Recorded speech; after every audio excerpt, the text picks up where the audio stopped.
Video में हम बात किया था कि how we can add two vector and what was the resultant when these two vector are added. And two rules we have seen, one was triangle rule, another was parallelogram rule.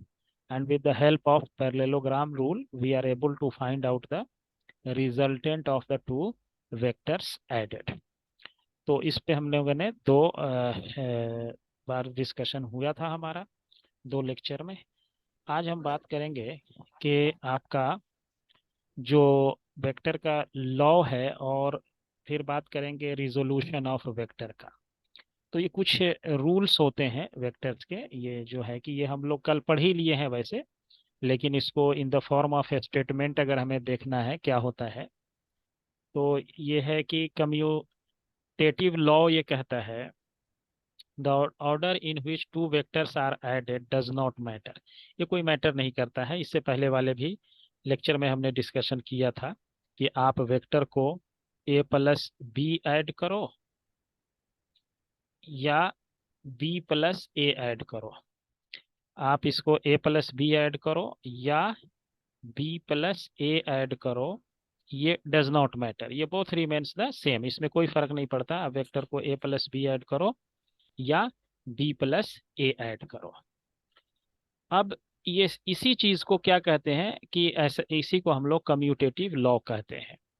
Consider a parallelogram, two adjacent edge denoted by a plus b and another due of edges denoted by b plus a. Both the sums are equal and the value is equal to magnitude of the diagonal. यानी आप इसको ऐसे कर दो, ये अगर a है and ये b है, तो इसका जो है कि पैरेललोग्राम ऐसे खींचना है, और ये जो डायगोनल होगा यही इसका रिजल्टेंट होगा। ये ऐसे रहे, या इसके हम ऑर्डर को चेंज कर दें, इधर कर दें a और इधर कर दें b, तभी भी इसको पैरेललोग्राम बनाओ, तो इसका जो ये रिजल्टेंट होगा, ये दोनों रिजल्ट के केस में रिजल्टेंट सेम ही होगा। इसको कहते हैं कम्यूटेटिव लॉ कहा जाता है। अनदर लॉ इज दैट के हम इसको एसोसिएटिव लॉ भी कहते हैं, और वो एसोसिएटिव लॉ जस्ट तो, और अनदर जो है लॉ है, जैसे एसोसिएटिव लॉ है, वेक्टर है, यानी थ्री वेक्टर्स है, अगर आप इसको ऐड करते हो, जैसे a प्लस बी प्लस सी है, तो a को बाहर कर दो और b प्लस सी कर दो, तो ये सेम होगा। ये the addition of three vector is independent of pair of the vector added first. कैसे? किसको पहले ऐड करो, a प्लस बी पहले ऐड कर दो, या पहले b और c को ऐड करो ये, और देन उसके साथ a को ऐड करो, तो इसमें कोई फर्क नहीं पड़ता। ये एसोसिएटिव प्रॉपर्टी कहलाता है। ये दोनों केस में क्या होता है, सेम ही होता है। फिर अब डिफरेंट टाइप के वेक्टर्स के डेफिनेशंस हैं, जैसे कि ये वेक्टर्स हैं। जीरो वेक्टर है, it is type of vector whose magnitude is equal to zero, यानी ऐसा वेक्टर जिसका मैग्नीट्यूड जीरो हो। जैसे ये लिख दिया जाए जीरो, लिख दिया जाए और आई मान लो मल्टीप्लाई कर दिया जाए, या जीरो लिख दिया जाए जे कर दिया जाए, जीरो लिख दिया जाए के कर दिया जाए, तो ये सारे इसके मैग्नीट्यूड्स, इसमें भी जीरो है, इसमें भी जीरो है, इसमें भी जीरो है। तो ऐसा वेक्टर जिसका मैग्नीट्यूड जीरो हो उसको हम लोग जीरो वेक्टर कहते हैं। Then is position vector. ये पोजीशन वेक्टर जो है क्या कहलाता है कि जब हम कोई एक्सिस खींचते हैं, तीन एक्सिस खींच लिया, मान लिया यहाँ से यहाँ, ये हमारा x है, ये y है एंड ये z है, तो कोई वेक्टर हमारा जो है ओरिजिन से, ये ओरिजिन है तीनों का, x और y एक्सिस एंड z का, यहाँ से ये p है, ये जो है इस तीनों एक्सिस से कितने डिस्टेंस पे है, दैट इज OP। तो इसी OP को कहा जाता है, this OP is called position vector. Position vector which describe the position of a point in Cartesian system with respect to the origin is known as position vector. अब ये जो system है, इसको, इस OP को, अभी हम थोड़ी देर में और भी डिस्कशन इस पे आएंगे, अभी रहने देते हैं थोड़ा सा ही, कि इस OP को क्या कहा जाता है, ये पोजीशन वेक्टर है। इसका जो पोजीशन है, x एक्सिस में कितना है, y एक्सिस में कितना है एंड z एक्सिस में कितना है, ये डिसाइड करता है पोजीशन वेक्टर। उसके बाद यूनिट वेक्टर है, magnitude of vector is equal to unity, जैसे ये आई है, जे है एंड के है, ये तो यूनिट वेक्टर है ही है। साथ साथ और भी कोई वेक्टर हो उसको भी हम यूनिट वेक्टर में कैसे कन्वर्ट करेंगे वो भी हम देखते हैं। तो इसको यूनिट वेक्टर कहते हैं, उसका मैग्नीट्यूड 1 होगा, बस यही है। Then our next. Sir position vector समझ सकते हैं? हाँ पोजीशन वेक्टर से जरा समझाना था। हाँ, अभी फिर समझाएंगे, आएंगे, अभी पोजीशन वेक्टर पे आ रहे हैं, इसीलिए कहा मैंने कि थोड़ा सा वेट करो, अभी पोजीशन वेक्टर पे हम जस्ट आ रहे हैं। अभी इसको जरा सा थोड़ा थोड़ा डेफिनेशन से इसको मैं समझाता हूँ, फिर अभी अभी आता हूँ just. Like way, like vectors हैं, vectors are like vectors are vectors having same direction, यानी एक डायरेक्शन होना चाहिए, इसका मैग्नीट्यूड दोनों का सेम हो चाहे नहीं हो, लेकिन डायरेक्शन इस सेम डायरेक्शन में रहेगा। Then these vectors are called like vectors. Unlike vectors, these are the vectors having opposite direction, यानी एक इधर जा रहा हो और ये इधर जा रहा हो दूसरा वाला, तो ये अनलाइक वेक्टर्स कहलाएगा। देन है को इनिशियल वेक्टर, द को initial vector have the same starting point, यानी स्टार्टिंग पॉइंट एक वेक्टर इधर चला गया, दूसरा इधर चला जाए, तीसरा इधर चला जाए, चौथा कहीं जाए, बट स्टार्टिंग इसका एक ही जगह से होना चाहिए। Then this vector is called को इनिशियल, मतलब को माने same, initial means initial. Then our definition is equal vector. The vector which have same magnitude as well as direction are said to be equal vector. दो vector का magnitude and direction if both are same, then these vectors are called equal vector. दो vector का अगर magnitude और direction जैसे ये है और ये जितना magnitude है और direction दोनों same है, then it is called equal vector. जैसे कि मान लो कि अगर यहाँ 2i है तो दूसरा भी वेक्टर जो है वो भी 2i ही होना पड़ेगा, तभी कहेंगे कि ये इक्वल है, मैग्नीट्यूड और डायरेक्शन जो है सेम है। देन कोप्लेनर वेक्टर है, coplanar vectors are the vector that are parallel to the same plane और lie in the same plane. Coplanar, planar से मतलब ही है कि वो एक ही प्लेन में होगा, जैसे मान लो ये हमारा नोटबुक है, ये एक तरह का ये प्लेन हो गया ये, तो वो vector coplanars are vectors that are parallel to the same plane और lie in the same, या तो एक ही प्लेन में लाई करे या दूसरा प्लेन, जैसे ये प्लेन दिख रहा है ठीक इसके ऊपर एक प्लेन रख दे हम, और वहां जो वेक्टर होगा और यहाँ जो वेक्टर होगा इसको कोप्लेनर कहेंगे। यानी एक ही प्लेन में, या तो इस प्लेन में दोनों वेक्टर हो तो कोप्लेनर कहलाएगा, या इस प्लेन में एक वेक्टर हो और दूसरा, जैसे कि नोटबुक का पेज है, मान लो एक के ऊपर दूसरा पेज रखा हुआ है, या सपोज करो अभी हम जस्ट वीडियो ऑन करके इसको दिखाते हैं। इसको जो है कोप्लेनर का मतलब है, जैसे ये देखो एक, हाँ एक नीचे ये है, ये बिल्कुल प्लेन, ये कोप्लेनर कहलाएगा। यानी कि ये पैरेलल हो जाए, एक इस प्लेन में वेक्टर रहे और एक इस प्लेन में वेक्टर रहे, तो इसको हम कोप्लेनर वेक्टर कहेंगे। उसके बाद है negative vector, these are the some definitions that I am telling you. Then I will come position vector, क्योंकि उसका बहुत इंपॉर्टेंट रोल है, आगे सारा चीज हमारा डिपेंड करेगा पोजीशन वेक्टर पे।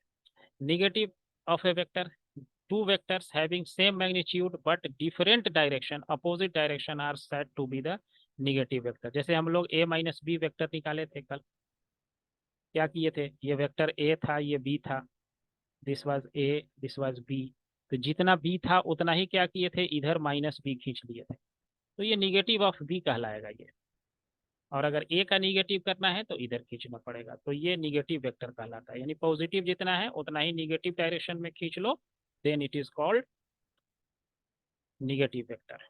Then another term is called displacement vector, it is the vector that represent the displacement of a point from one position to another position। ये भी अभी हम पोजीशन वेक्टर एक्सप्लेन करेंगे, उसमें हम डिस्प्लेसमेंट वेक्टर की भी बात कर लेंगे, बट इन जनरल हम ये डिस्प्लेसमेंट जो सुनते आए हैं वो ये है, अगर ये ए है एंड ये बी है तो इसके इनिशियल एंड फाइनल पॉइंट को जो शॉर्टेस्ट पाथ होगा वही क्या कहलाता है, डिस्प्लेसमेंट कहलाता है, इनिशियल एंड फाइनल पॉइंट को।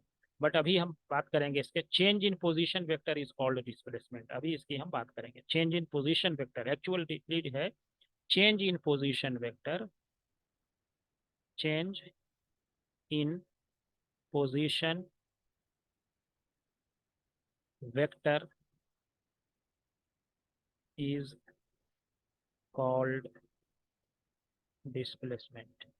ये जो है ये स्टैंडर्ड डेफिनेशन ये है। This definition is taken from the physics book, foreign author physics book. I forget name. Just if I get it, remember its name, I will tell you. This is the change in position vector is called displacement। तो इसको हम लोग displacement कहते हैं, या इन ऐसे भी हम कहते हैं कि जैसे कि ए और बी पोजीशन है तो इसको मिलाने वाला शॉर्टेस्ट जो पाथ होगा that is called position vector कहते हैं। ओके, तो ये ऑल अबाउट ये हमारे छोटे छोटे डेफिनेशंस थे जो मैंने आपको एक्सप्लेन कर दिए हैं। अब जो हमारी बात शुरू होगी कि पोजीशन वेक्टर से, what is the meaning of position vector. तो पोजीशन वेक्टर को समझते हैं हम और देखते हैं पोजीशन वेक्टर को कैसे डिफाइन किया जाता है और उसके क्या मीनिंग होता है पोजीशन वेक्टर का। Position vector,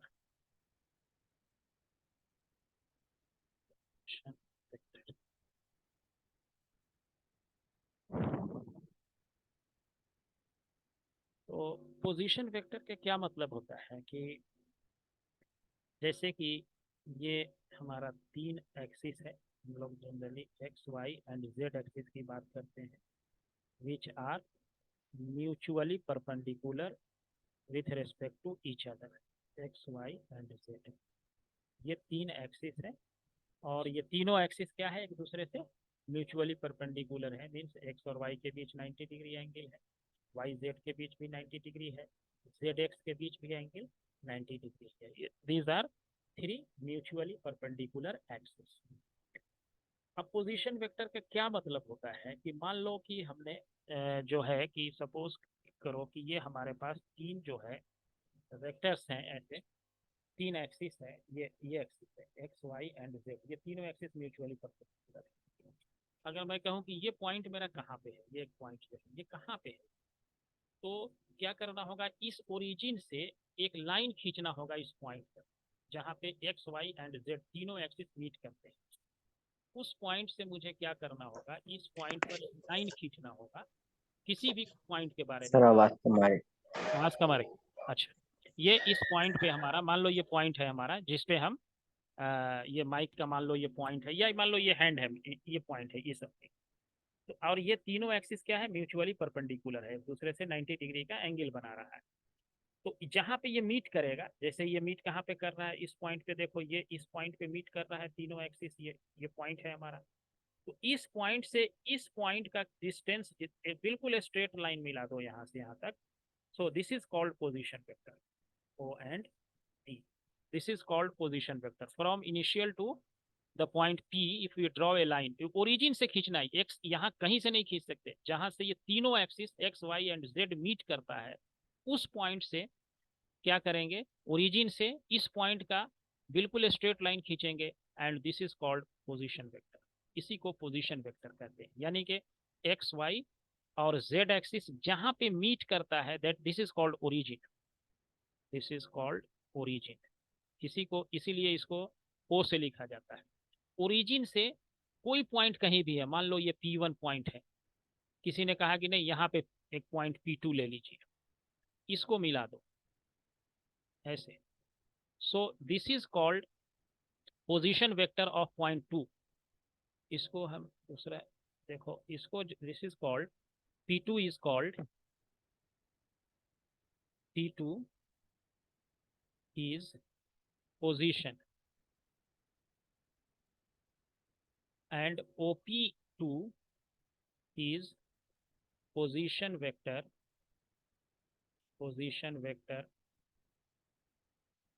of P2। Similarly, OP1 is position vector, position vector of P1। Okay, so ये पोजीशन वेक्टर है। अब मान लो यही पार्टिकल अभी यहाँ था, सपोज करो कोई P1 पे कोई था, उसके बाद ये P1 से मूव करके चला गया P2 पे, यहाँ से ये चला और यहाँ से ये चला गया मूव करके यहाँ पे पहुंच गया, P2 पे पहुंचा। तो अब इसका पोजीशन वेक्टर OP2 हो गया है। पहले क्या था, OP1 था पोजीशन वेक्टर, तो चेंज इन पोजीशन वेक्टर कितना हुआ, चेंज इन पोजीशन वेक्टर, ये कितना हुआ, OP2 माइनस OP1, यही हुआ ना, चेंज इन पोजीशन वेक्टर। इसके पोजीशन पहले था OP1, अब ये मूव करके यहाँ पे आ गया, OP2 पे आ गया, तो इस चेंज को OP2 माइनस OP1 कहेंगे, and this is called change in position vector, is called displacement. ये रेसनिक हेलिडे के फिजिक्स का डेफिनेशन है, अभी याद आ गया मुझे ऑथर का नाम। This is given in Resnick Halliday physics, Resnick Halliday physics. This is world renowned physics book, not only in India, it is world renowned book, Resnick Halliday physics definition। तो इसमें देखो, इसी को change in position vector is called displacement. क्यों इसको displacement, अब P1 से P2 तक जो डिस्टेंस होगा, shortest distance, that will B P1 and P2 only, यही होगा। अब इसमें अगर ट्रायंगल रूल लगा दो, इस वेक्टर एडिशन में अगर लगाओगे तो क्या होगा, देखो ये OP1 plus P1 plus P2 equal to ये हो गया, यहाँ एक ट्रायंगल बनाना हमारे पास, उस ट्रायंगल को हम यहाँ बना देते हैं अलग से। इसी ट्रायंगल को ये हमारा क्या था, ऐसा था, देखो ये था हमारा ऐसा, ये था P1, और जब ये पहुंच गया यहाँ पे P2 पे, ये ऐसा खींचा था अभी मैंने, ये था P2, और इस लाइन को मिलाया यहाँ से यहाँ तक, ऐसे चला है ये। तो ट्रायंगल रूल में क्या लिखोगे, ये वेक्टर प्लस ये vector equal to this vector, यही होता है ना, OP1 vector plus P1 P2 vector equal to OP2 vector.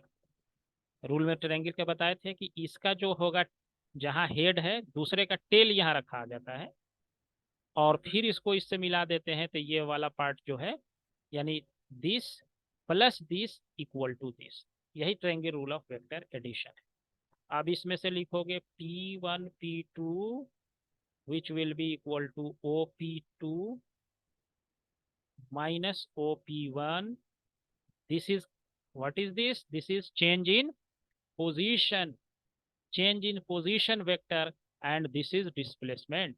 so change in position vector जो यहाँ लिखा हुआ है, this is change in position vector, and this change in position vector is also written by delta P, change in position vector is written as delta P, which is equal to displacement।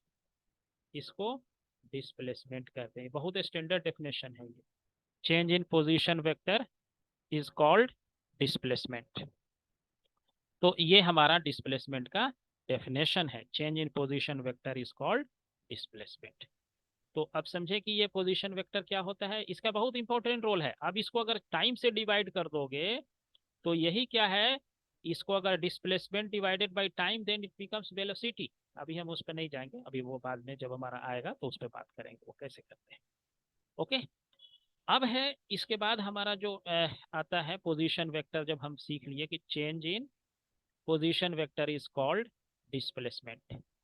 अब आते हैं हम resolution of vector, resolution of vector, vector का resolution करना है, यानी या component of a vector ये भी कहते हैं, this is also called component of a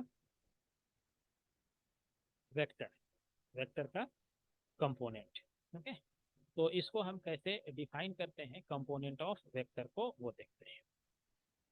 मान लो हमारे पास फिर वही करना होगा, तीनों एक्सिस हम मुझे लेना पड़ेगा, एक्स एक्सिस, वाई, ये है एक्स एक्सिस, ये है वाई एक्सिस, एंड ये है जेड एक्सिस। ऐसा नहीं है कि यही जेड रहेगा, अगर मन करे तो इसको एक्स ले लो, इसको वाई ले लो, इसको जेड ले लो, कुछ भी ले सकते हैं, तीनों बट्स एक दूसरे के परपेंडिकुलर होना चाहिए। So these are our three axes, and अब मान लो कि यहाँ से मैंने एक पोजीशन वेक्टर ऐसे ड्रॉ किया, ये मान लो ओ है और ये मान लो पी है, एक पोजीशन वेक्टर ड्रॉ किया मैंने ओपी को। अब अपने मन से तुम सोचो कि ये ओपी जो है, जो पोजीशन वेक्टर है, एक्स एक्सिस के साथ कुछ एंगल बना रहा होगा। मान लो दिस एंगल इज अल्फा, ये एंगल अल्फा है एक्स एक्सिस के साथ जो बन रहा है। मान लो वाई एक्सिस के साथ जो ये एंगल बना रहा है, सपोज इट इज बीटा, तो ये जेड एक्सिस के साथ भी कुछ एंगल बनाएगा। लेट दिस एंगल, मतलब ये लाइन कैसा है, ऐसे खड़ा है ना, ये जैसे इसको हम x and y and z axis की अगर हम बात करें, तो ये देखो हमारे पास जो है ये है एक्स वाई एंड जेड, ये तीनों म्यूचुअली परपेंडिकुलर है। अब यहाँ से एक लाइन खींचोगे ऐसे सीधा, ये लाइन मैंने खींचा है ऐसे, देखो अपने हाथ से रख के देखो, तो इसके साथ ये एंगल बना रहा है, उसको एक्स एक्सिस है अल्फा, इसके साथ ये एंगल बना रहा है वो है बीटा वाई के साथ, और जो जेड एक्सिस के साथ एंगल बना रहा है दैट इज गामा। इस एंगल को जो जेड एक्सिस के साथ जो एंगल है, let this angle be gamma. ये जैसे एक्स के साथ अल्फा बनाया, वाई के साथ बीटा बनाया, in similar fashion we can say that it is making angle gamma with the z axis. Z axis के साथ मान लो गामा इज द, यहाँ लिख भी देते हैं, gamma is the angle between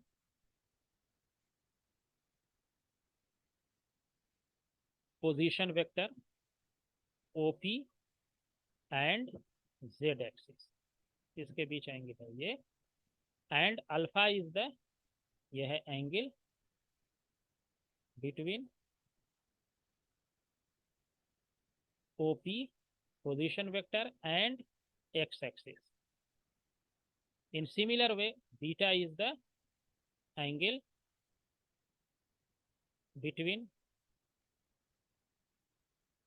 OP position vector and y axis, ये हमारा है वाई एक्सिस के बीच, अल्फा बीटा एंड गामा हो गया ये। अब इस ओपी का मान लो, ये ओपी वेक्टर को सपोज करो कि अगर मैंने इसको लिख दिया, ओपी वेक्टर को अगर मैंने लिख दिया इसको ए है, सपोज करो ओपी इक्वल टू, इसका मैग्नीट्यूड अगर मैंने ले लिया, सपोज करो कि ये ए ले लिया, ओपी का मैग्नीट्यूड ए है, तो ए ले लिया ओपी का मैग्नीट्यूड, और एक्स एक्सिस में हम, अब देखो ये क्या है, ये पोजीशन वेक्टर है, यानी वेक्टर है, स्केलर नहीं है ये। तो अब इसको जो है, जब मैंने इसको वेक्टर ले लिया, अब क्या करेंगे, इसको ओपी को, ये वेक्टर है, अब एक्चुअली हम जानना ये चाहते हैं, रिजोल्यूशन का मीनिंग, फिजिकल मीनिंग ये है कि what is the effect of this OP in x axis, in y-axis and in z-axis. This is called resolution of the vector. Means इस वेक्टर का जो इफेक्ट है वो एक्स एक्सिस में कितना है, ये वाई एक्सिस में कितना है, और जेड एक्सिस में ये कितना है, वेक्टर कितना स्ट्रॉन्ग वेक्टर है ये एक्स एक्सिस के साथ, वाई एक्सिस के साथ एंड जेड एक्सिस के साथ।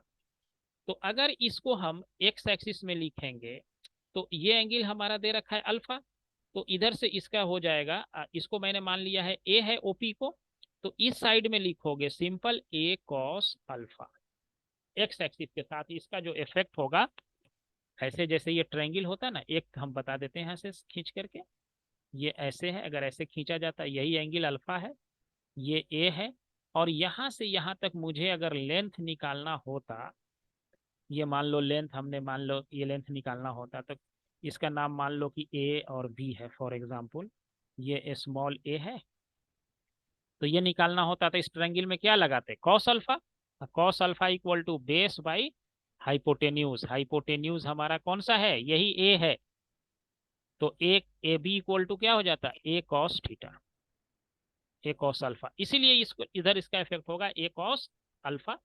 और इधर जितना एंगल बनता है उधर इधर भी लगाओगे, इधर क्या लिखोगे बोलो,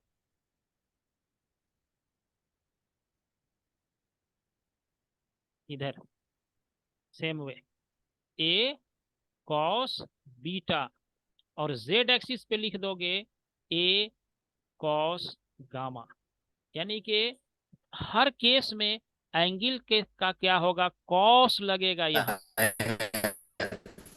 हेलो,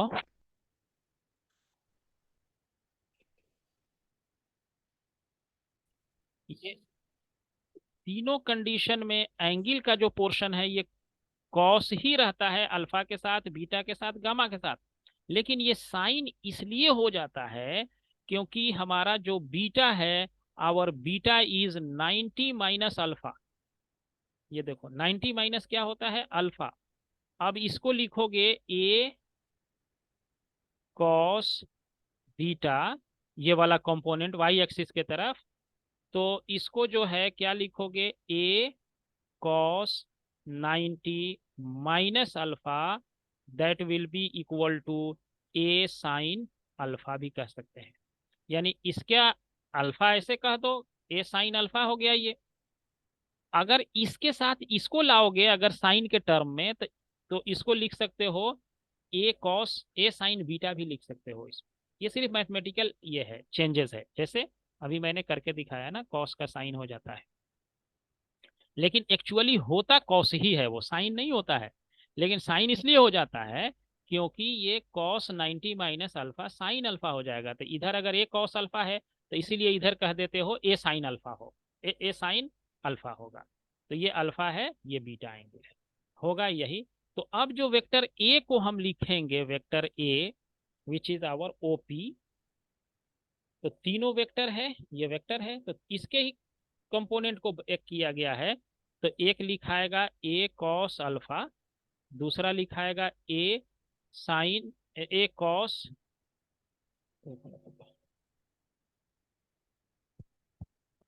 दूसरा लिखाएगा ए कॉस बीटा, और तीसरा लिखाएगा ए कॉस गामा। लेकिन देखो ये तो स्केलर क्वांटिटी है, a cos alpha. A cos beta is also scalar quantity, a cos gamma is also scalar quantity.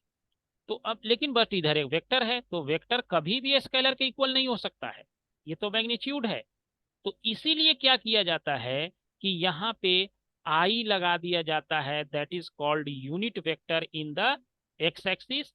यहाँ लगा दिया जाता है j unit vector in the y axis, and यहाँ लगा दिया जाता है k unit vector in the z axis, to make this scalar to vector. क्योंकि ये वेक्टर है और वेक्टर कभी भी स्केलर के इक्वल नहीं हो सकता है उसका। अब आई एक्सिस में जो इस वेक्टर का इफेक्ट है उसका मैग्नीट्यूड ए कॉस अल्फा है। जो जे एक्सिस यानी वाई एक्सिस में जो इस ए का जो इफेक्ट है which is a cos beta, और जो के एक्सिस यानी जेड एक्सिस में है वो ए कॉस गामा है। तो होता कॉस ही है, साइन नहीं होता है। साइन इसलिए आ जाता है क्योंकि cos 90 minus theta sine theta होता है, वरना हर केस में ये कॉस ही होता है। अब एक इम्पोर्टेंट जो है रिलेशन है, अब हम तीन एक्सिस का अभी बात, कंपोनेंट ब्रेकिंग का अभी रहने देते हैं जरा। दो एक्सिस को इस ये जनरलाइज कंसेप्ट यही है कि ये ए का इसको ये कर देते हैं अंडरलाइन, ताकि ये आपके माइंड में रहे कि ये वाला जो पोजीशन है ये बड़ा इंपॉर्टेंट रिलेशन है हमारा। ये देखिए, this is very important relation. Okay, तो इसको हम लोग कहते हैं ए। ये हो गया। अब मान लो कि अगर हमारे पास दो ही एक्सिस होता है, तीसरा एक्सिस नहीं होता।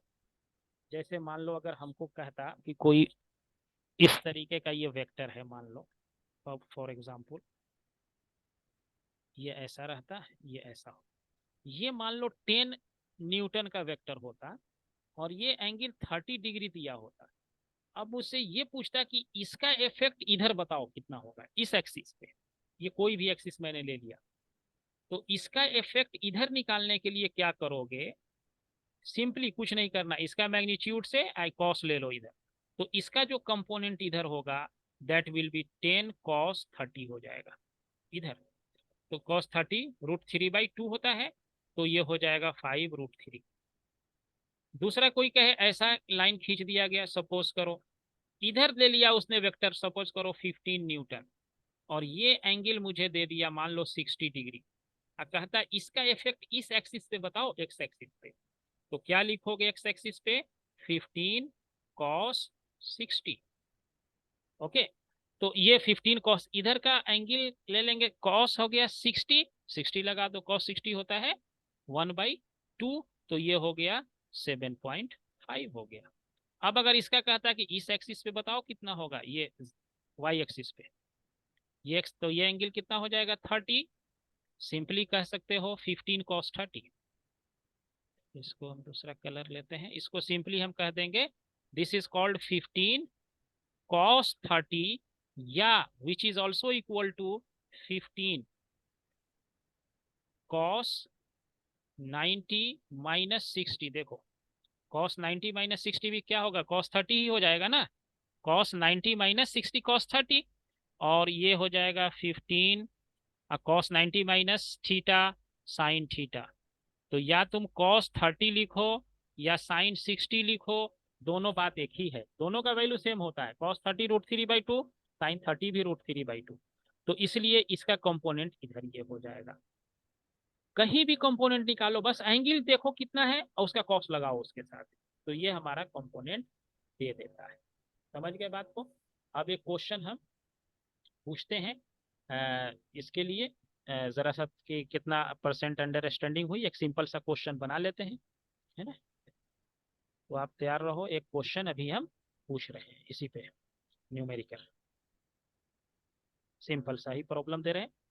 कह रहा है a force of 10.5 Newton act on a particle along a direction making an angle of 37 degree with the vertical. Find the component of the force in the vertical direction। देखो question का statement क्या कह रहा है कि एक force है,